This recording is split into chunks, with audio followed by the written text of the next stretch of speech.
Mariana mène la guerre aux bibliothécaires de sa région. Regarde les livres que j'ai trouvés. Ça parle de drogue, de sexe. Et il y a même des personnages qui se font violer.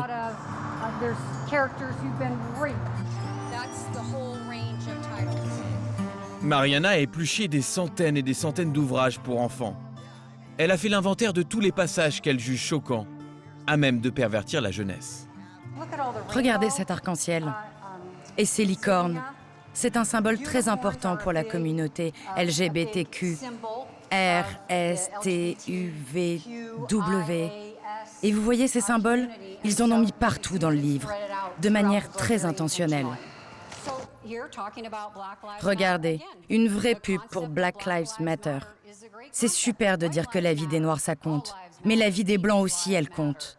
Toutes les vies comptent. Et la vie des fœtus, on en parle? Moi, j'ai rien contre le concept. Mais maintenant, il est utilisé pour diffuser la honte d'être blanc, la culpabilité d'être blanc, la soumission. Ce qu'on veut voir, c'est des parents qui se soulèvent, qu'ils interpellent leurs élus, qu'ils commencent à foutre le bordel. Il faut changer les lois et protéger nos enfants. Mariana, Viper et d'autres représentants de la frange ultra-conservatrice ont fait pression sur les autorités pour que ces livres soient retirés des bibliothèques. Et ils ont obtenu gain de cause. Il y a quelques mois, l'un des plus grands districts scolaires de l'Idaho a banni une vingtaine de ces ouvrages.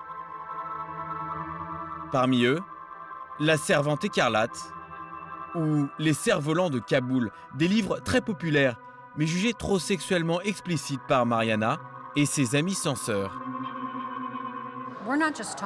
Ce n'est pas seulement de nos enfants dont il est question. Nous parlons de l'avenir de notre pays.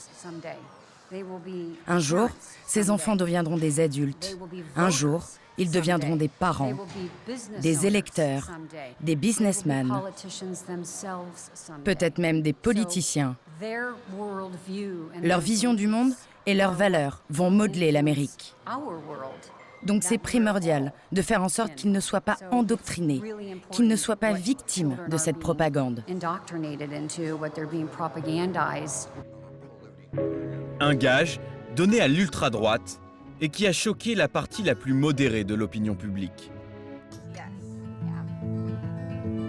Dans les États du Nord-Ouest, la nouvelle colonie que veulent les ultra-conservateurs n'a pas encore gagné. Mais pour combien de temps ? La prise d'assaut du Capitole le 6 janvier 2021 a sonné comme un avertissement.